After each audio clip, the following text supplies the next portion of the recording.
오늘 누가복음 본문의 말씀은 우리에게 너무나 잘 알려진 말씀입니다. 마르다와 마리아 두 자매의 이야기입니다. 아마 설교로도 많이 들었을 텐데 이 두 자매를 비교하면서 말씀과 봉사를 비교하게 됩니다. 마리아의 믿음이 더 좋고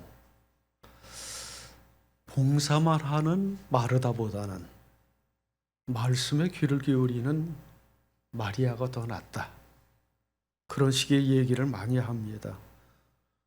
저도 설교를 하면서 그런 식으로 많이 해석을 했습니다. 그런데 본문 말씀을 자세히 들여다보면 반드시 그런 것만은 아닙니다.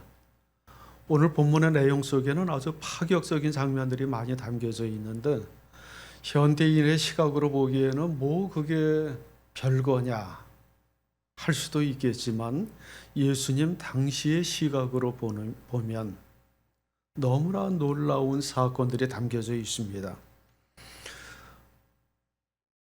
예수님께서 제자들을 데리고 어떤 마을에 들어갔는데 마르다라고 하는 여자가 자기 집으로 예수님을 영접했습니다. 38절에서 이렇게 말씀합니다. 그들이 길을 가다가 예수께서 어떤 마을에 들어가셨다. 마르다라고 하는 여자가 예수를 자기 집으로 모셔드렸다. 이 한 문장 속에 담겨져 있는 장면이 범상치 않은 장면입니다. 오해받기 딱 십상인 장면이죠. 예나 지금이나 중동 지역에서는 여자가 남자를 집 안으로 들인다는 것이 있을 수 없는 일입니다. 요즘도 그렇죠. 남자가 손님으로 찾아오게 되면 여자들은 골방에 들어가서 숨습니다. 얼굴을 보이지 않습니다. 그런데 이때는 예수님 한 분만 오신 것이 아니라 남자 제자들을 잔뜩 거느리고 같이 오셨습니다. 숫자가 많죠. 그들을 위해서 음식을 준비해도 엄청나게 많이 준비해야 할 텐데 웬만한 여자 같으면 자기 집으로 오시라고 초대하는 것이 엄두 내기도 쉽지 않은 일일 것입니다. 그 많은 사람들에게 어떤 음식을 준비해야 될지, 어떤 메뉴를 갖춰야 될지 아주 골머리를 앓으면서 정신없이 준비했겠죠. 드디어 예수님이 도착하자 그 음식을 준비하는 손놀림이 더 바빠졌습니다. 그런데 동생 마리아는 예수님 발치에 앉아서 예수님의 말씀만 듣고 있는 겁니다. 39절에서 이렇게 이야기합니다. 같이 읽겠습니다. 이 여자에게 마리아라고 하는 동생이 있었는데 마리아는 주님의 발 곁에 앉아서 말씀을 듣고 있었다. 이 장면도 역시 파격적입니다. 여자가 남사스럽게 남자의 발치에 앉아 있는 것도 그렇고 발치에 앉아서 말씀을 듣는 것은 더더욱 그렇습니다. 왜 그렇습니까? 여자는 교육을 받을 수도 없고 교육받았어도 안 되는 존재이기 때문입니다. 여자한테 율법을 가르치느니 차라리 율법을 태워버려라. 이게 당시의 격언이었습니다. 우리나라도 옛날에는 그랬죠. 조금 나이 드신 분들, 형제들 간에 어떤 교육을 받았는가 비교해보면 남자들은 그래도 고등교육을 받았는데 여자들은 제대로 받지 못한 집안들이 많이 있을 것입니다. 옛날에는 더 심했죠. 제 동서 중에 한 분이 신안 앞바다의 자은도라는 섬 출신입니다. 초등학교를 졸업하고 중학교를 가야 되는데 섬에는 중학교가 없는 거예요. 고등 국민학교만 있습니다. 그래서 부모님이 정말로 신경을 써서 목포로 유학을 보냈습니다. 그렇게 그 섬에서 목포로 유학을 가서 중학교에 진학한 아이가 딱 2명이었다고 합니다. 그래서 지금도 동창들을 만나면 네가 밥 사라. 중학교도 나오고 출세했으니까 네가 밥 사야 된다. 그런 분위기라고 합니다.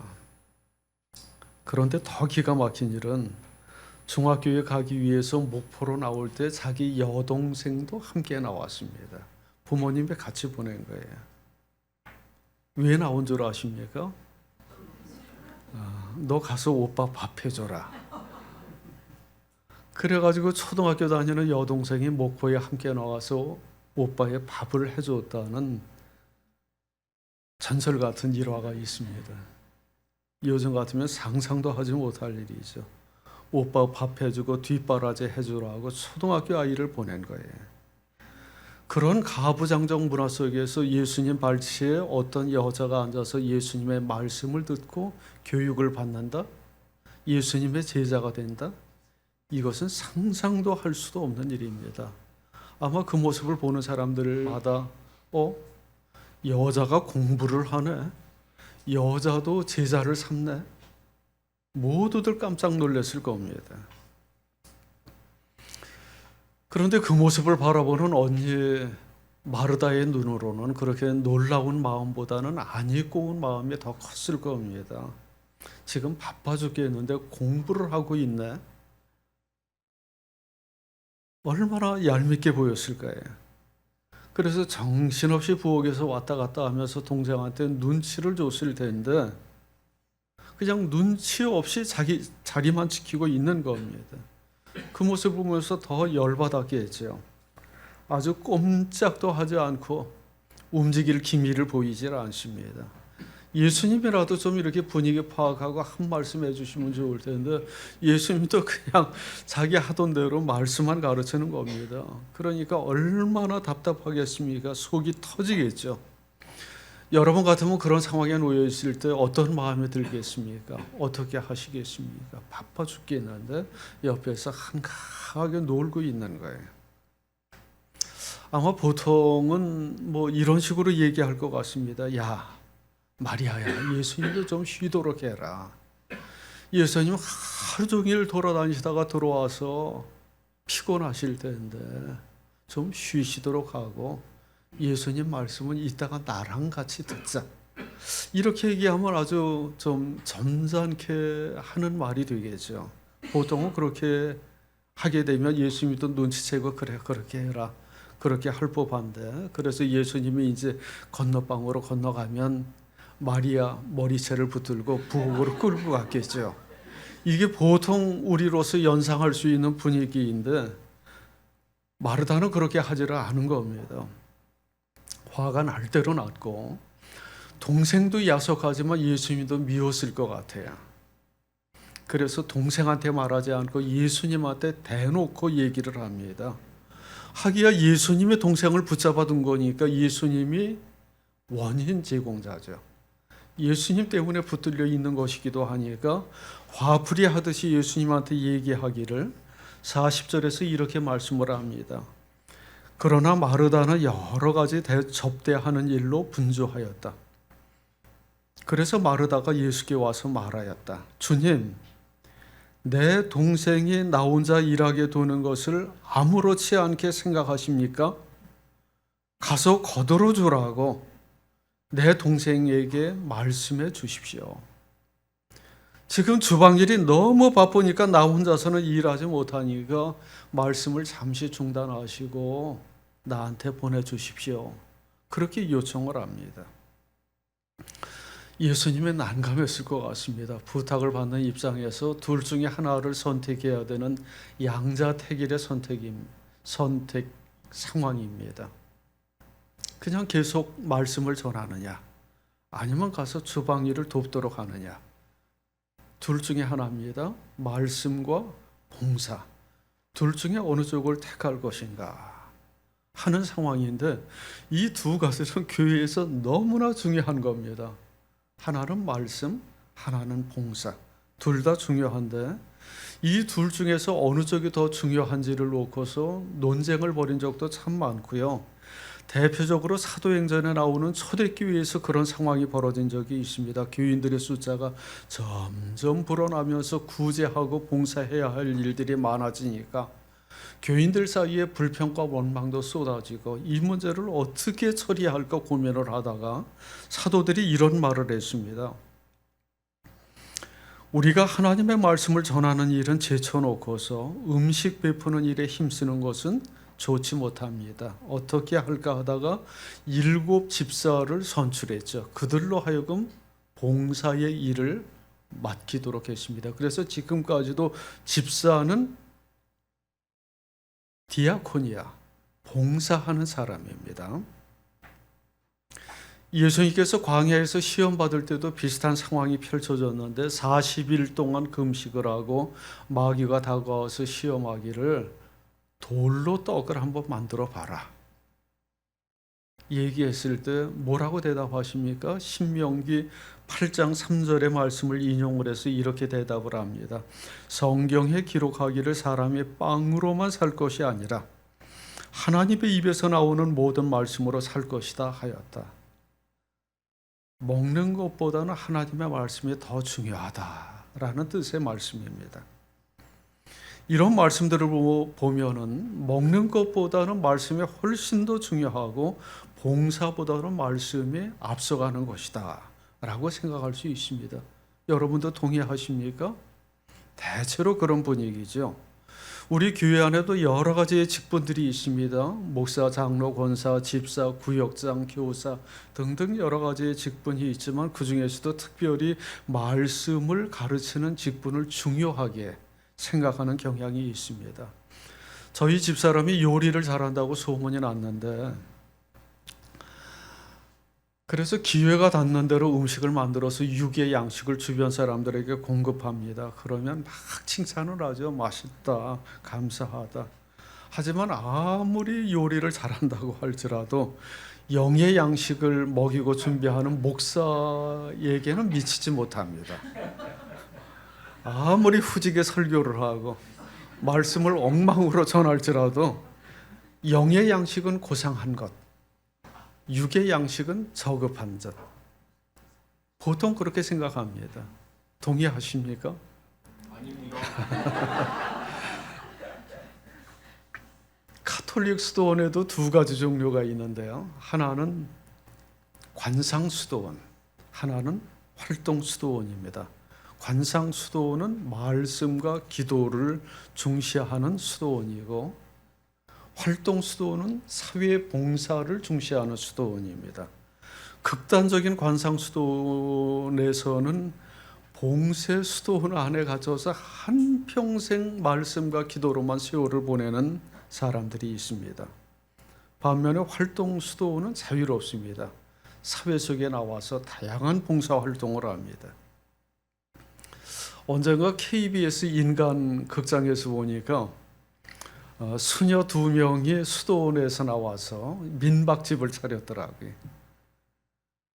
한 명의 수녀는 30년 동안 봉쇄 수도원에서 기도만 하던 사람, 한 명은 20년 동안 활동 수도원에서 유치원 원장을 하던 사람이었습니다. 그러니까 뭐 거의 한평생의 세월을 수도원에서 보낸 사람들인데 이 2명의 수녀가 자매들이더라고요. 자매, 언니와 동생이었습니다. 그런데 동생이 유치원 원장을 하면서 수도 생활을 했는데 내가 이러려고 수도원에 들어왔나 하는 회의가 일어나서 수도야 얼마든지 바깥에 나가서도 할 수 있는 것인데 하나님이 어디나 계시니까 그래서 밖에서 한번 수도를 해보자 하는 마음으로 수녀원에서 나왔습니다. 그 소식을 듣고 언니 되는 수녀도 이제 봉쇄 수도원에서 30년 만에 나와서 둘이서 함께 살아가면서 민박집을 차렸는데 그 민박집이 수도원 같은 민박집이에요. 그래서 안에 들어가면 이제 수도원 같은 분위기를 느낄 수 있는데 그렇게 수도 생활 겸 생활은 꾸려야 되니까 민박집을 겸해서 운영하는 것을 봤습니다.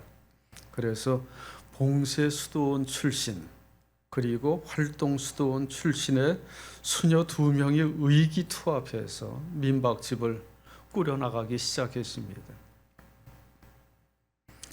수도원에서도 활동과 관상, 말씀과 봉사 이 2가지는 아주 대립되는 지점에 있습니다. 그 문제에 대해서 오늘 예수님께서는 이렇게 대답하십니다. 41절 이하에서 길게 말씀을 하시는데 그 그러나 주님께서는 마르다에게 대답하셨다. 마르다야, 마르다야, 너는 많은 일로 염려하며 들떠 있다. 그러나 주님의 일은 많지 않거나 하나뿐이다. 마리아는 좋은 몫을 택하였다. 그러니 아무도 그것을 그에게서 빼앗지 못할 것이다. 일단 예수님께서는 마르다의 요청을 거부하십니다. 그리고 책망하듯이 아니면 조금 위로하고 다독이듯이 말씀을 하시는데, 내가 많은 일로 염려하고 마음에 들떠 있거나 이제 분심이 일어나는 거죠. 그런데 주님의 일은 하나뿐이다. 마리아는 좋은 쪽을 선택했다. 이렇게 얘기를 합니다. 주님께서 보시기에도 마르다가 막 일하는 것만 바쁜 것이 아니라 이 마음이 온통 찢겨져 나가서 산만하게 느껴졌던 것 같습니다. 이 말씀을 보면 예수님께서도 역시 봉사보다는 말씀 쪽에 무게중심이 기울여져 있구나 라고 해석할 수 있습니다. 봉사보다는 말씀을 중시하는구나. 그런데 반드시 그렇지만은 않습니다. 만약에 예수님께서 그렇게 말씀을 중시했다면, 말씀만 중시했다면 마르다에게 이렇게 지시를 했을 거예요. 너도 지금 이럴 때가 아니야. 주방일 그만두고 와서 동생과 같이 말씀을 들으라. 이렇게 얘기할 법한데 그렇게 얘기하지를 않습니다. 그러면 왜 예수님께서 마르다를 책망하셨을까? 말씀이 봉사보다 중요하기 때문도 아닙니다. 봉사 일도 중요하고 주방 일도 중요합니다. 인정을 합니다. 예수님께 맛있는 음식을 차려서 대접하는 것도 중요합니다. 그런데 결정적으로 예수님께서 문제시한 것은 예수님을 모시고 섬기는 태도에 있어서의 문제입니다. 마르다가 정성으로 예수님을 자기 집으로 모신 것까지는 좋습니다. 대단한 정성입니다. 하지만 그 의욕이 지나쳐서 처음부터 끝까지 자기가 모든 것을 주도하고 이끌어 나가는 것이 문제입니다. 내가 뭘 해야 되고 뭘 준비해야 되고 음식은 이것을 장만하고 저것을 장만하고 집안은 어떻게 꾸미고 뭐 이런저런 예수님을 대접하기 위한 계획에 마음이 들떠 있고 분주하고 산만하죠.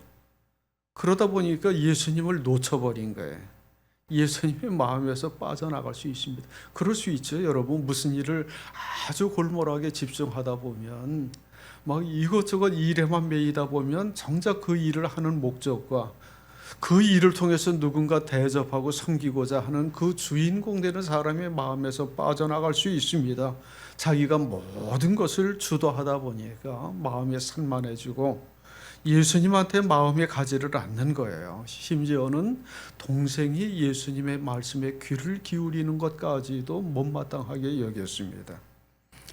예수님을 집안으로 모시면서도 예수님의 말씀과 의견을 듣지 않고 예수님이라면 어떻게 하실까? 예수님이 뭘 원하실까?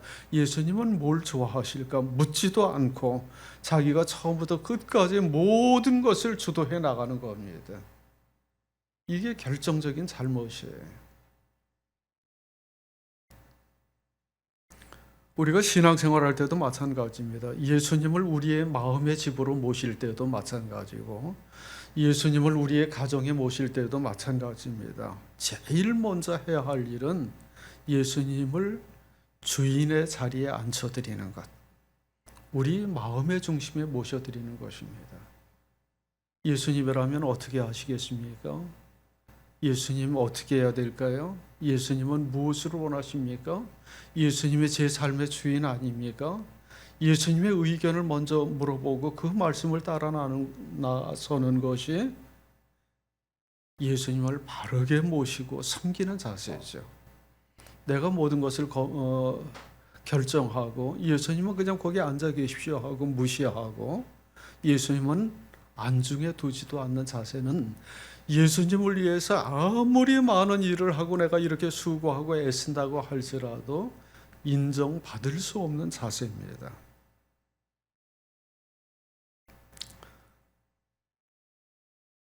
우리가 아니고 우리가 주인이 아니고 예수님이 주인이 되어야만 한다는 것입니다. 그래서 예수님께 모든 것을 물어보고 예수님께서 선택하고 결정하시는 대로 따르고 예수님을 모셔드리는 것이 올바르게 주님을 섬기는 자세이고요. 마리아는 그렇게 했습니다. 예수님께 주도권을 내어드리고 예수님 발치에 앉아서 예수님 하시는 말씀을 귀 기울여 듣고 예수님 하시고자 하는 대로 모든 것을 따르고자 했습니다. 예수님을 마음의 중심에 모신 사람입니다. 하나님의 임재 연습이라고 잘 알려진 책이 있습니다. 아주 유명한 책인데 저자가 로렌스 형제입니다. 형제 두 사람이 책을 썼다는 얘기가 아니라 그냥 브라더 로렌스입니다. 뭐라고 마땅히 부를 호칭이 없으니까 수도원에서 수도하는 사람을 수사라고 부르잖아요. 수사. 그 수사를 다른 말로 그냥 어떤 수도원에서는 형제 이렇게 지칭하는 경우들이 많기 때문에 로렌스 형제라고 부르는데 17세기 프랑스 사람입니다. 깔멜 수도의 평범한 수사인데 이 사람이 개신교 신자들에게 더 인기가 있습니다. 그래서 이 책을 여러 출판사에서 번역을 했습니다. 로렌스 형제는 한평생 주방일만 한 사람입니다. 허들의 일만 하면서 한평생을 수도원에서 보냈는데 그럼에도 불구하고 한 번도 불평하지 않고 언제 어디서 무엇을 할지라도 하나님의 임재 가운데 거하고 그리스도를 마음의 중심에 모시는 삶을 살았습니다. 저 책에 보면 여러 가지 그분의 고백이 있는데 한 대목을 소개하겠습니다.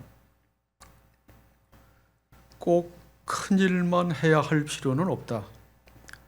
나는 후라이팬에 작은 계란 하나라도 하나님을 사랑하는 마음으로 뒤집는다. 더 할 일이 없으면 나는 바닥에 엎드려 하나님을 경배한다.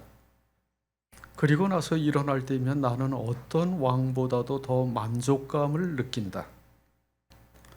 설사 내가 아무것도 할 수 없다고 하여도 나는 하나님을 사랑하는 마음으로 방바닥에서 티끌 하나를 주워 올리는 것만으로도 족하다. 그런 고백을 합니다. 이게 유명한 구절이죠. 나는 하나님 앞에 무릎을 꿇을 때 거지처럼 꿇을지라도 기도를 마치고 일어설 때는 제왕과 같이 일어선다. 또 이분이 무슨 일을 할 때도 시작하기 전과 마치고 나서는 이런 기도를 합니다.